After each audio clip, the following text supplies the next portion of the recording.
جن لوگوں نے کفر کیا ان کے اعمال کی مثال ایسی ہے جیسے میدان میں ریت کہ پیاسا اسے پانی سمجھے، یہاں تک کہ جب اس کے پاس آئے تو اسے کچھ بھی نہ پائے اور اللہ ہی کو اپنے پاس دیکھے تو وہ اسے اس کا حساب پورا پورا چکا دے،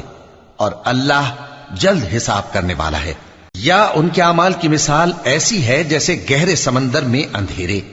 جس پر لہر چڑھی چلی آتی ہو اور اس کے اوپر اور لہر آ رہی ہو اور اس کے اوپر بادل ہو، غرض اندھیرے ہی اندھیرے ہوں،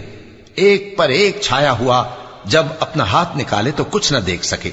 اور جس کو اللہ روشنی نہ دے اس کو کہیں بھی روشنی نہیں مل سکتی۔ کیا تم نے نہیں دیکھا کہ جو لوگ آسمانوں اور زمین میں ہیں اللہ کی تسبیح کرتے رہتے ہیں، اور پر پھیلائے ہوئے پرندے بھی،